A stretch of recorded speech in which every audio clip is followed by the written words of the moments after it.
afternoon. Happy Tuesday. One item at the top, and then look forward to taking your questions. Yesterday, on the occasion of His Highness the Emir of Qatar, Sheikh Tamim bin Hamad Al Thani's visit to Washington, D.C., President Biden announced that he intends to designate Qatar as a major non-NATO ally.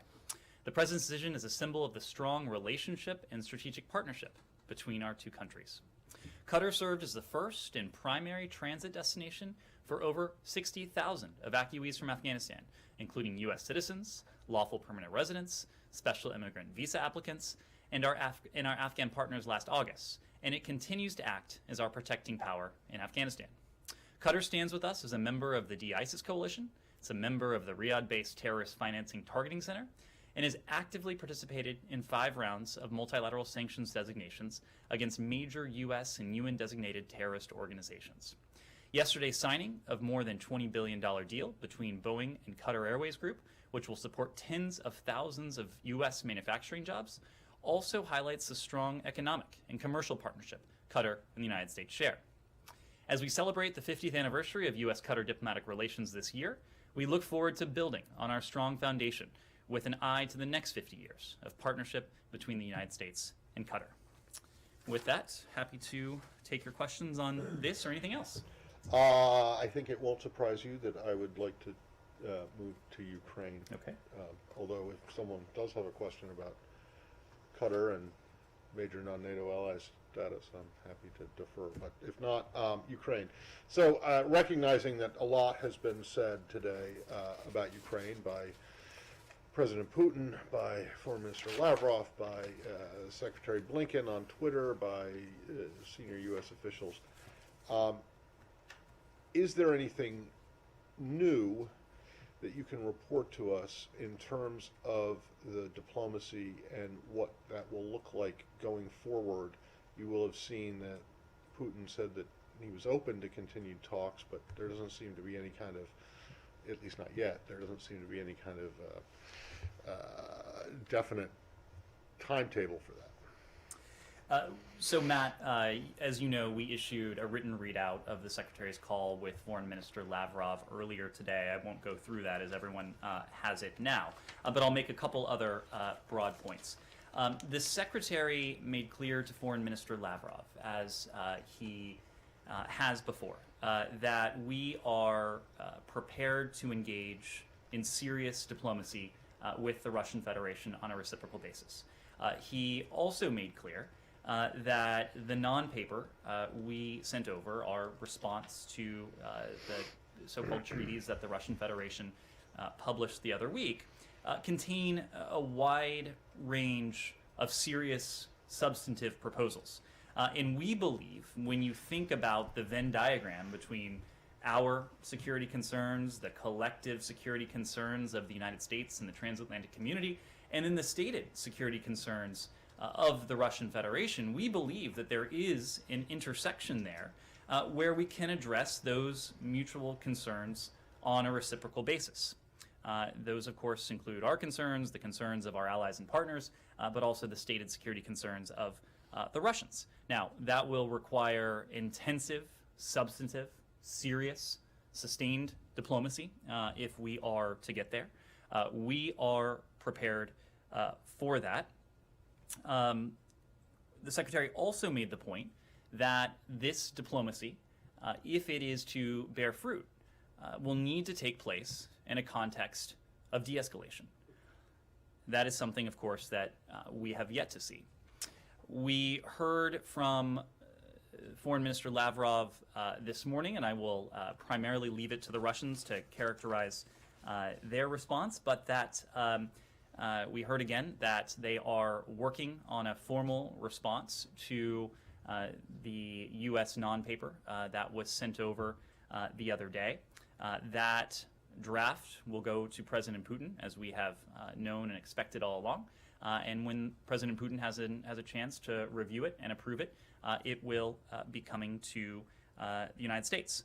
We understand that once that takes place, the Russians, too, are willing to engage in continued dialogue. As to what form, as to the timing, that will depend on the receipt of the Russian response to our response. So you keep talking about this Venn diagram with the overlapping areas, but the thing is that President Putin said today that you guys have ignored their main requests, and that's not exactly true. You guys haven't ignored them, you've just flat out rejected them and told them that they're non-starters and you're not going to, so you're well aware of what they are, and you're not ignoring them, you're just saying, no, we're not going to go there. So I'm just wondering if, given that, if you think that there is still an opportunity to resolve this without getting into what the Russians' main concerns are. We heard from President Putin a variety of things. I will leave it to the Kremlinologists out there, budding, professional, amateur, otherwise, to read the tea leaves and try to interpret the significance of those remarks. For our part, we don't necessarily need to do that because we know that a formal response from the Russian Federation is forthcoming. We heard that again today from Foreign Minister Lavrov.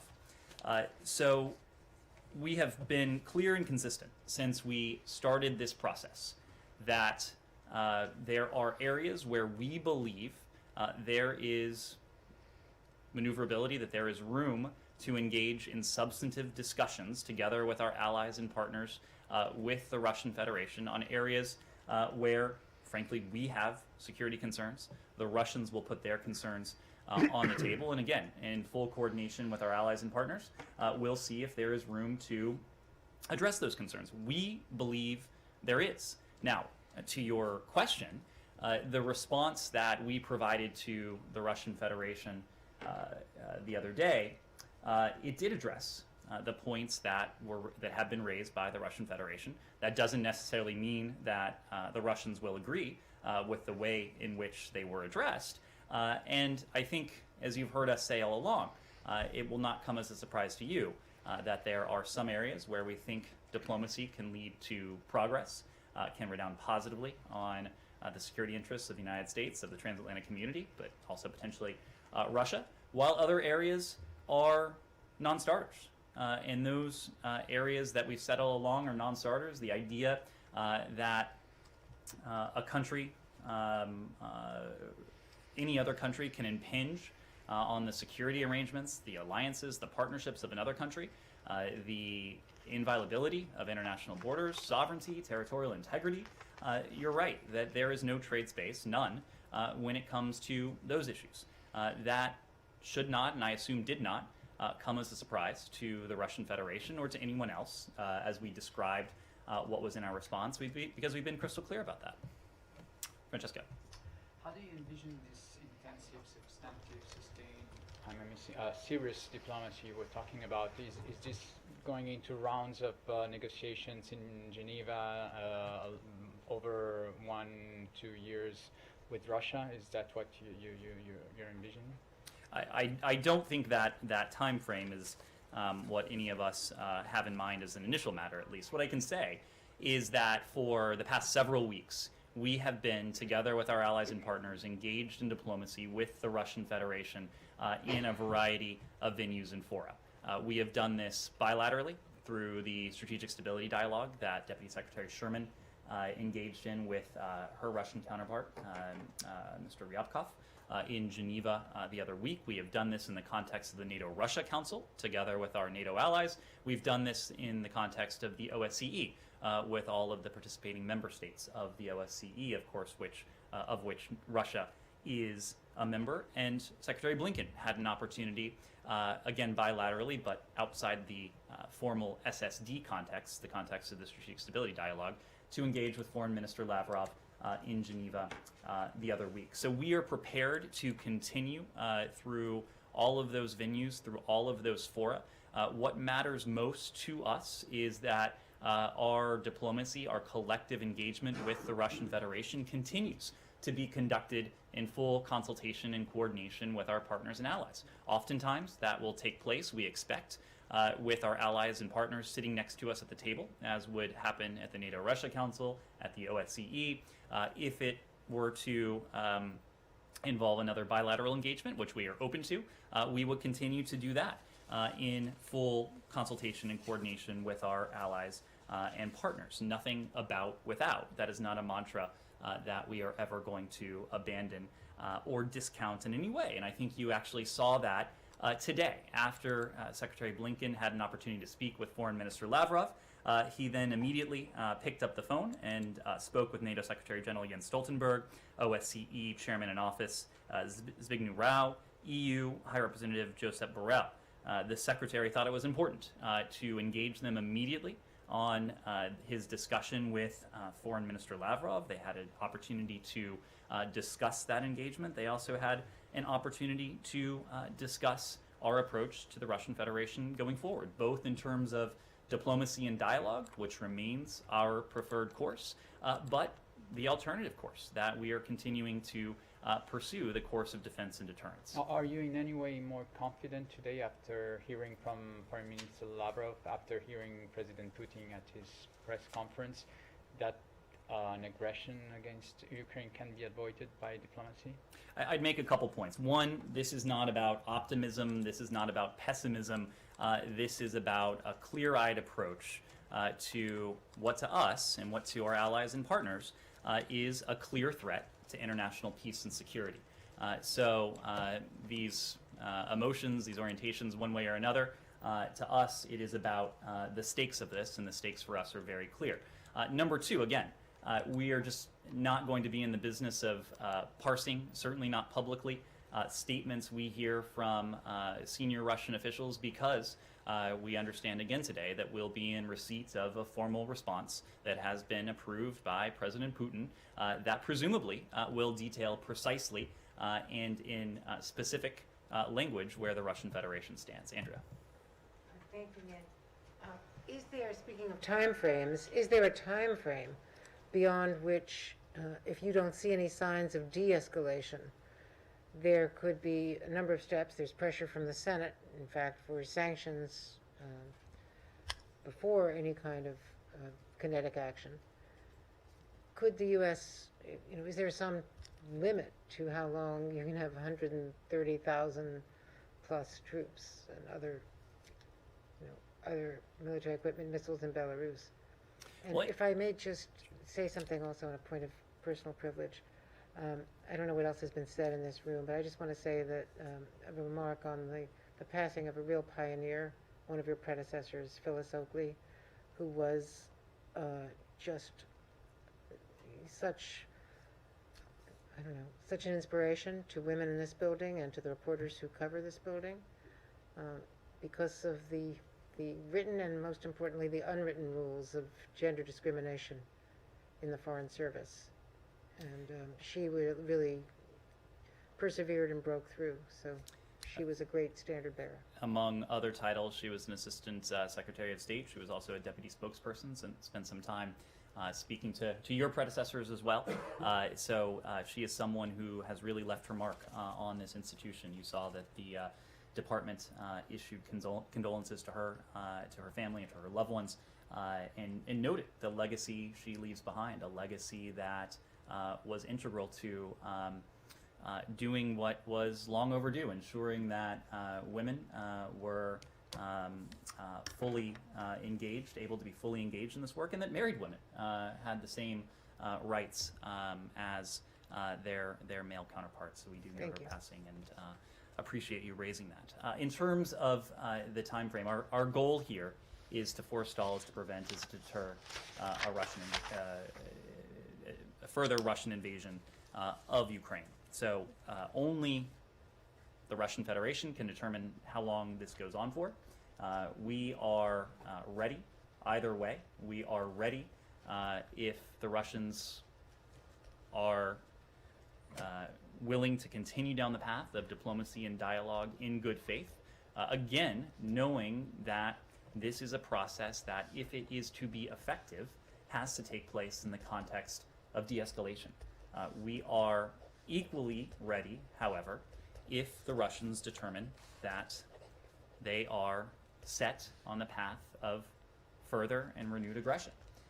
This is a path that we've been walking simultaneously. As we have an outstretched hand for diplomacy and dialogue, this is the path we've been walking simultaneously with our partners and allies. We've spent some time in recent days speaking to the long track record we have when it comes to this deepening sense of concern that has developed over almost 3 months now. It was in November, early November, if I recall, where we first started talking about this publicly. We have started to engage allies and partners late last year as the intelligence and information emerged of the Russian military buildup along the Ukrainian border, as our own concerns grew based on information that was then private and has since been made public. So this is something we have been at for some time, but again, our goal is to forestall, to deter, to do everything we can to see to it that there is not renewed Russian aggression against Ukraine. But again, our charge is to be prepared with whatever course Vladimir Putin decides. Yeah, please. So what was the main achievement during this course? Well, it was an opportunity. First, this was a moment that was agreed to by the two individuals in Geneva, coming out of the Secretary's meeting with Foreign Minister Lavrov in Geneva last month now. It was agreed that the two would have a follow-on conversation in the coming days. It was shortly after that engagement in Geneva where we submitted what we call our non-paper, the written response to the so-called Russian treaties. And that was done. The Russian Federation has now had that document for some time. We understand that they're studying it. We understand that Vladimir Putin has had an opportunity to, at least an opportunity to see it. And we know now that he will have an opportunity to approve the response that comes back from the Russian Federation. So the point was at least twofold. One, it was to confer on the road ahead, and we did come away with a clearer sense of what we can expect in the coming days or weeks, as however long it takes for the Russians to provide us with their response. We know from there that the Russians appear amenable to continue to engage in dialogue. As we've said, we far prefer that course, even as we know it needs to take place if it is to be successful in the context of de-escalation. But it was also an opportunity for the Secretary to reiterate the messages that the Russians have heard for some time now, that even as we far prefer the course of diplomacy and dialogue, we are continuing to prepare down the course of defense and deterrence. And so we had an opportunity again today to reinforce the idea of the high costs, the substantial costs, the sudden costs that would befall the Russian Federation if this aggression were to go forward. Simon.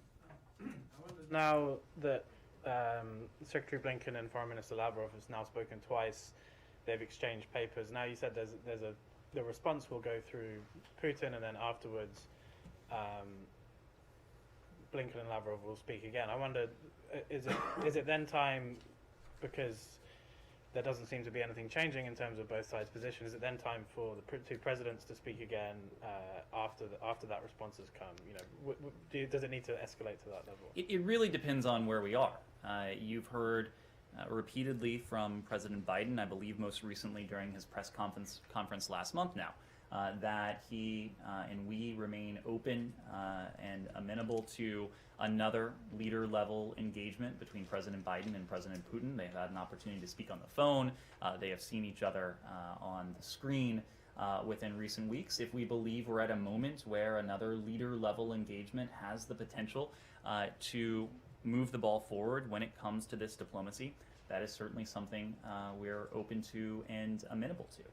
But it will just depend on where we are after this next step. Ben. I hate to say it, but it sounds very much like Groundhog Day. I mean, we've been here for a month. You say the same thing. Russia says the same thing. Can you point to any one thing that suggests Russia is open to real dialogue? Anything practical that suggests they really want to change their action? Ben, that's not incumbent on us. That's incumbent on Moscow. So you've seen nothing. It is true, as you have heard from us. We have not seen concrete, tangible signs of de-escalation. That is what we have continued to convey that we need to see if this dialogue, if this diplomacy is going to bear fruit. But to your question, we are not waiting on signs of de-escalation. We are not sitting on our hands calling for de-escalation, and we are moving forward as quickly and resolutely as we can to proceed down this path of defense and deterrence. Again, this is about defensive steps that we are taking as an alliance, as a NATO alliance, defensive steps that we are taking to shore up the defenses of our partner Ukraine, steps that we are taking to deter a Russian invasion or renewed Russian aggression against Ukraine. Some of that is consistent with the defensive steps that we've taken. Some of that lies in the fact that we've been very clear, not only the United States, but our European allies and others, about the massive costs, economic, financial, and otherwise, that would befall the Russian Federation if an invasion, renewed aggression, were to go forward. You've already seen manifestations of those costs even in advance of the imposition of any new sanctions or authorities on the Russian Federation. We've talked about this before, but the Russian stock market has declined significantly. The value of the ruble has declined significantly. Market participants are growing increasingly pessimistic about the implications of the sanctions and the economic measures that we've talked about were they to go forward. So that, I think, is just a preview of what would transpire were these measures to be fully put into place. So, to recap, that is a question that is best addressed to Moscow. It's incumbent on Moscow to de-escalate. We are not waiting for de-escalation. We are open and prepared to engage, continue to engage in diplomacy, but we are also moving ahead swiftly down the path of defense and deterrence. And just there was some confusion about the letter that was received yesterday. A few senior administration officials appeared to say that was the letter from Russia they were expecting. It was reported, and does that suggest that you don't know what's coming in that letter? That well could have been the letter when you first saw it? Why the confusion? No, there was never an intention to suggest that was the formal response from the Russian Federation. What one of your colleagues reported and what you heard from senior State Department officials yesterday is that we received a follow-up from the Russian Federation. I will leave it to Foreign Minister Lavrov and the Russians to characterize what exactly they intended by that, but Foreign Minister Lavrov spoke to this missive publicly over the weekend, and we understand again today that we'll be receiving a formal response from the Russian Federation once it has been approved by President Putin. Yes? Can I warn you, though, that in Ben's first question, since tomorrow literally is Groundhog Day, you should expect the same question again. I may have a similar answer. Yes, And please. in which case it would just be It would be in keeping prove with- the prophecy true. Yes, please. On a TV and Discovery from Yes, Poland. yes. Andrea mentioned sanctions, and as diplomacy seems to be going nowhere now, isn't it high time to start strengthening the eastern flank of NATO? And you mentioned Polish Foreign Minister Zbigniew Rau a moment ago. He is coming here tomorrow, and he will be talking about that. And he's also meeting with Secretary Blinken later this week. So could you preview those talks with the secretary, between the minister and the secretary? So to your first question, isn't it time to strengthen the eastern flank of NATO? The answer is unambiguously yes. We have been talking about that for weeks now. And in fact, we have taken concrete steps, some of which have been announced by the Department of Defense, to place thousands of troops, U.S. service members, at a heightened state of readiness should they be called into service by the North Atlantic Council. We have worked concertedly with our NATO allies, including our allies on the eastern flank, to work with them to prepare for the eventuality, possibility, of further Russian aggression. We will continue to take steps to reassure, to reinforce defensive steps NATO's eastern flank, because we agree it is important. When it comes to the Polish foreign minister, as you noted, as I noted earlier, the secretary had an opportunity to speak both with him, with the EU High Representative Josep Borrell, and the NATO Secretary General today. We will continue to engage with our Polish allies, both in the context of the OSCE, and the engagement today was in the foreign minister's role as the chairman in office of the OSCE, but also as a valued and important NATO ally. I don't want to get ahead of those discussions, but this gets back to your question. We will continue to show our support in many different forms for our NATO allies, those on the eastern flank, our NATO allies throughout the continent. Now, what you said was putting those troops on heightened alert. What about sending troops now to the eastern flank before any aggression that Russia may perpetrate? Well, I don't want to speak for the Department of Defense. I don't want to speak for the White House, but I will tell you that we are taking and are considering a number of steps that will reinforce the message of defense and deterrence. Some of that is with regard to the unprecedented levels of defensive security assistance that we provided to our Ukrainian partners. Some of that is in the authorization, the expedited authorization that we provided to our NATO allies, including our Baltic allies, to provide U.S. origin equipment to Ukraine. But again, we are taking steps in the vein of defense and deterrence, working closely with our allies on the eastern flank to reassure and to reinforce their own defenses. Yes. In terms of NATO and U.S.-European unity, do you find that Viktor Orban visit to Moscow and press conference with Putin is helpful in any way? Well, look, we know that a number of our counterparts around the world have engaged with the Russian Federation, some with Foreign Minister Lavrov, some with President Putin directly. We have consistently said that we support dialogue, we support diplomacy that is conducted as we have in full coordination and consultation with the alliance. That has been the North Star of our engagement with the Russians when our allies are not sitting next to us physically at the table. Nothing about Europe without Europe, nothing about Ukraine without Ukraine. So any dialogue, any diplomacy that is conducted in a similar vein is something that we would support, especially if it's something that has the potential to produce tangible signs of de-escalation. Was it the case for the Hungarian Prime Minister? I will leave it to our Hungarian allies to characterize their engagement with the Russian Federation. Courtney. Thanks. Just another follow-up on Andrea's question earlier. I mean, about the deadline for de-escalation, rather. I mean, you've referred to economic and other penalties in the event of further and renewed aggression. But does that mean that the status quo can endure indefinitely as you continue hoping for a diplomatic breakthrough? I don't think anyone wants to see the status quo endure indefinitely.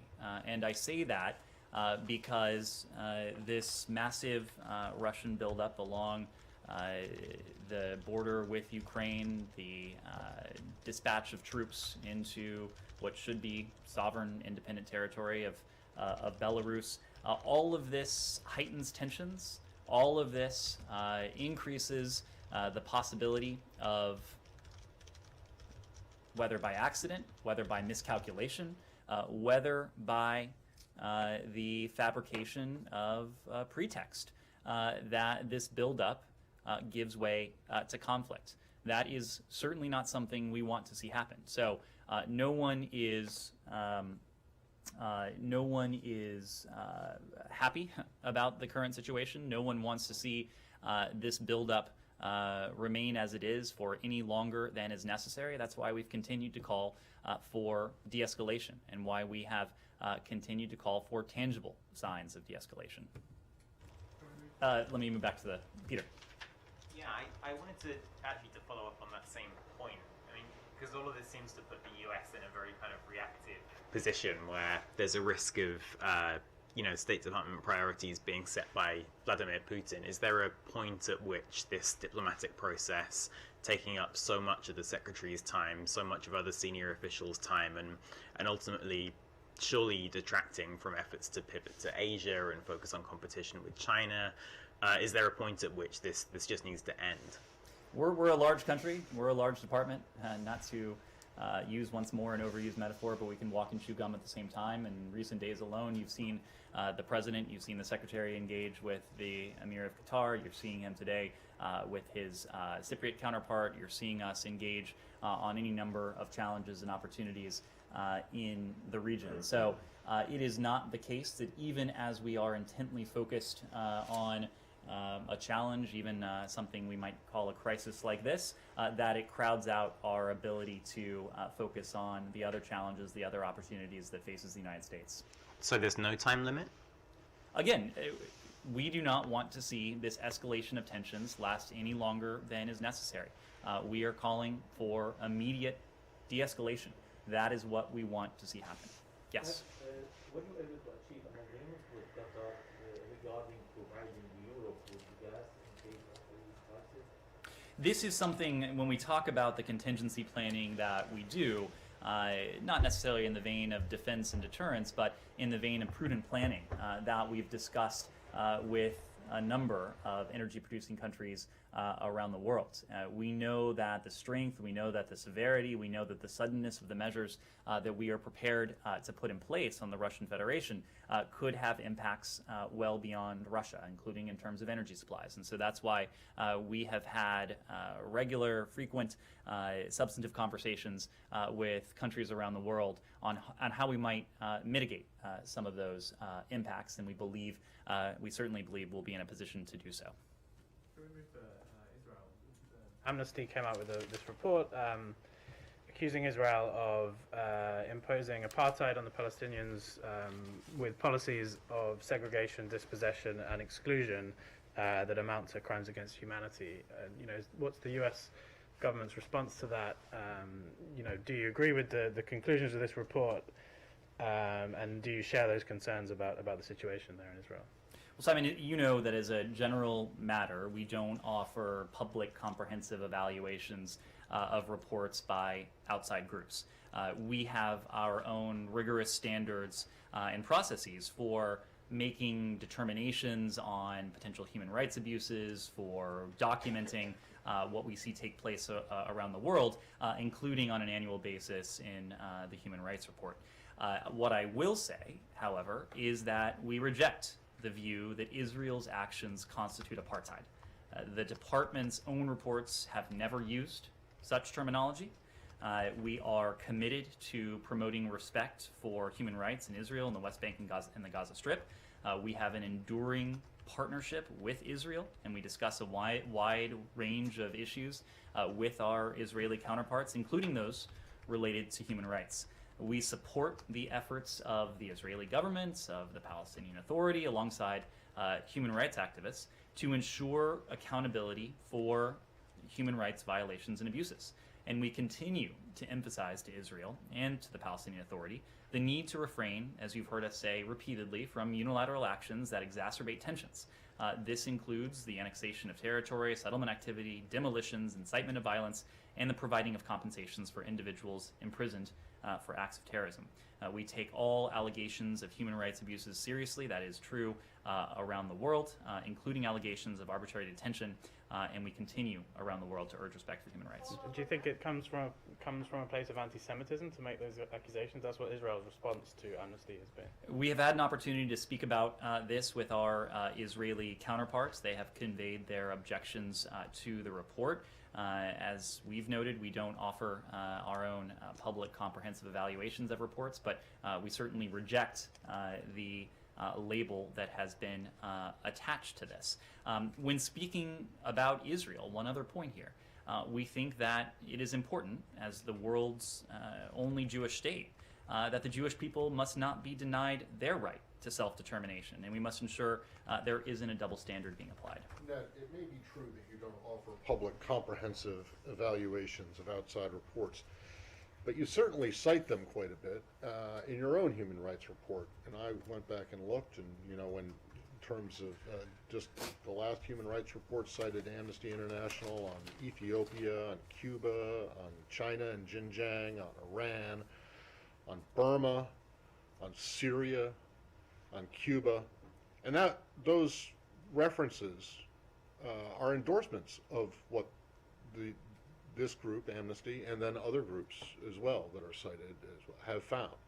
Why is it that, without taking a stand or making a judgment about the findings of this particular report, why is it that all criticism of Israel from these groups is almost always rejected by the U.S. and yet accepted, welcomed, and endorsed when it comes out when the criticism is of other countries, notably countries with which you have significant policy differences? Matt, I would make a couple points. Number one, when we include a footnote in something like these are footnotes, Ned. These are when we cite, yes. which it's a game of semantics, I suppose, but whether you call it a citation or a footnote. Well, when it says in the report, Amnesty International found this X Yes. in Xinjiang with the Uyghurs, and we we determine that we think that it's a genocide, and you guys come out and cite that and say, well, we also agree that it's a genocide. That is a far cry, Matt, from I'm not saying it's the that same we thing, have but- comprehensive agreement with a third-party report that was produced by an outside group. So it's just when it's criticism of Israel that you feel free to disagree? Where have you ever disagreed with an Amnesty report or a human rights report on a country such as Iran? This is or, not, Matt. China? This is not about any outside group. This is about our vehement disagreement with a certain finding in a report by an outside group. Okay. There are plenty of times where we cite, as you said, outside groups in our own reports. We cite the facts that they have uncovered, that they have put forward. But I don't think you're going to find any citation in any State Department document. And I don't think I'll regret saying this, that says the department agrees on a comprehensive basis with absolutely everything that's in this report. Barbara. Is it the department's view that human rights abuses resulting from occupation are discrete events rather than resulting from discriminatory policies or discriminatory systems that are backed up by law? Barbara, we document this comprehensively in our own human rights reports. And we document allegations of and what we have found in terms of Israel, the West Bank, and the Gaza Strip comprehensively on an annual basis. So I will leave it to that document to speak to our framework for this. I think you have heard us on a number of occasions when we have heard reports of or been in position to corroborate human rights abuses in this region that we have not hesitated to speak out. I got two really brief ones. Sure. One is you may have seen that the Israeli military today said it was censuring or reprimanding several soldiers for their role in the death of or leading to the death of a Palestinian American. I've been asking for a couple of days now about whether you're satisfied with your request for clarification. Does this do it? Have you gotten this information from the Israelis, and are you satisfied with the response? Well, I expect we'll have a little bit more to say on this later today, but let me say that we continue, as I said yesterday and last week, to be concerned by the circumstances of the death of Mr. Omar Assad. He, of course, was a U.S. citizen who was found dead on January 12th after Israeli soldiers detained him in the West Bank. We do note the public statement on the report of the IDF, the Israeli Defense Forces, commander's investigation into the case and its findings, including the determination that, quote, the incident showed a clear lapse of moral judgment and a failure to, quote, protect the sanctity of any human life. The IDF public summary of the investigation further states that the disciplinary action is being taken against the commander of the Netzach Yehuda battalion and other officers responsible for the unit involved in the incident, and that the Military Police Criminal Investigation Division investigation of the case is ongoing. We expect a thorough criminal investigation and full accountability in this case, and we welcome receiving additional information on these efforts as soon as possible.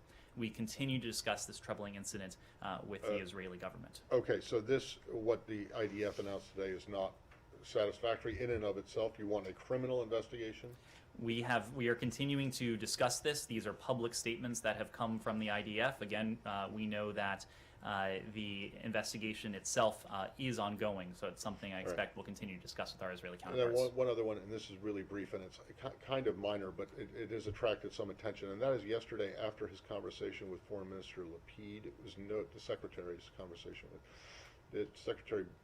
Was it yesterday, or maybe it was the day before? It was yesterday. But anyway, he tweeted something and identified Foreign Minister Lapid as alternate Prime Minister, which is something that he's in the tweet, right? And he's never called him that before. So I'm just, is there a reason for that? Instead My of calling understanding him- is that that's his formal title.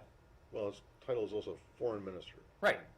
Okay, so you've just decided to use his formal title starting yesterday? I don't know. There has been no change in Okay. how we view Mr. Lapid. He is the alternate Prime Minister and Foreign Minister. Gotcha. Yes, please. From Cuba, any comment on the recent mass trials of Cubans that participated in the protests for political reform last year? Almost 800 people has been charged, with more than 170 already convicted, some of them facing years of prison. Is there a space for new sanctions? Can we expect like a response for the U.S. government, as you have praised the demonstrators last year? Well, it is true that ever since the protests that began on July 11th of last year, we have seen the Cuban government respond with their trademark brand of repression of their own citizens. We believe, and you've heard from us, that the Cuban people, just like people around the world, have every right to continue to voice their desire for fundamental freedoms. And we condemn the failures of the Cuban government to protect those universal rights, and the failure of the Cuban government to meet the most basic needs of the people. Again, rather than focusing on its own provision of services, its own governance, the protection of rights within Cuban society, the Cuban regime has responded with repression. And it was just last month that the so-called Damas de Blanco were imprisoned for doing nothing more than exercising what should be a universal right. We support the rights of Cubans and people everywhere to exercise their freedom of expression and peaceful assembly. We call on the Cuban government to respect these rights and to release those unjustly detained for peacefully protesting. No one should face prosecution. No one should face imprisonment for exercising a right that is as universal in Cuba as it would be anywhere else. But is the U.S. government thinking about new sanctions, or is there a space for new sanctions given the big scope of they are already in place? Well, ever since July 11th of last year, we have enacted a series of measures to promote accountability against those individuals and entities within the Cuban government who are responsible for this repression, who are responsible for the violent crackdowns on peaceful protesters last summer and in the ensuing weeks. So we will continue to look to ways to promote accountability and to uphold and protect and promote what should be the universal rights of the Cuban people. Yes, Ben. Yesterday, the New York Times sued the State Department over some freedom of information requests that the State Department is not being responding to. These are in relation to Romanian embassy emails sent between 2015 and 2019 that mention a number of international business people, including the President's son, Hunter Biden. Do you have any comments on that? Why is it taking so long to release these emails? I don't have a comment on pending litigation. As you know, Ben, when it comes to FOIA requests, we process these as expeditiously as we can. We are committed to, and we always do, follow the law when it comes to that. But administration, the family members of administration officials should not be able to reach out to the State Department for their own personal business dealings, correct? Ben, I don't know to what you're referring specifically, the but content of these emails suggests that- you have heard from Secretary Blinken that this department is committed to exercising and wielding the highest standards of conduct in office. The only thing that undergirds our decisions and decision making is the national interest. Yes. Two questions. Yesterday at the UN Security Council, India abstained from the vote on whether to pursue the discussion. Russian officials have thanked India for this abstention. Were you disappointed? Again, I think what we saw in the Security Council yesterday were countries from around the world voicing their concern with this Russian military buildup that has needlessly provoked a crisis, an international threat to peace and security, the very reason the UN Security Council took this matter up in the first place. And you heard from a variety of countries that the international community is firmly behind the path of diplomacy and dialogue. That's what we heard coming out loud and clear of the UN session yesterday. Sure. One, have you guys yet decided whether or not what happened in Burkina Faso is a coup? And the reason I'm asking this again today is because the Millennium Challenge Corporation says that it has suspended, it's more than 400 million, but I think it might be 450 million. Mm-hmm. But anyway, they suspended a big chunk of their program to Burkina Faso. So has the State Department made a determination on this? So we are evaluating the impact of what we've seen transpire in Burkina Faso in recent days on our engagement with the country.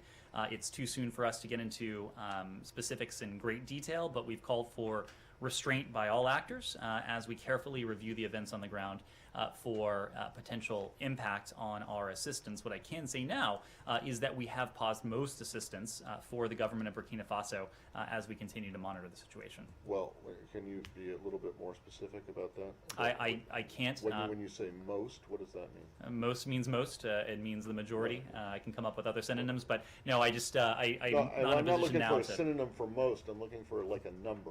And what exactly is it? I'm just not in a position to. FMF? I'm not in a position to do that today, but we're continuing to evaluate what's transpired and the appropriate impact on our assistance. So do you have less high standards or stringent standards than the Millennium Challenge Corporation does? We have our own standards, and we have a standard. Well, your standard is set by law, actually, so it's not really your standard; it's Congress's standard, right? It is.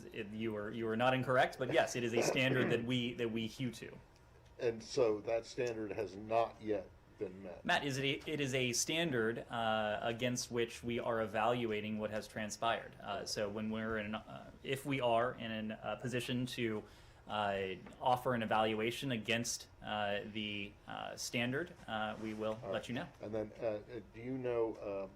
You've seen probably reports about what's happening in Guinea-Bissau. Yes.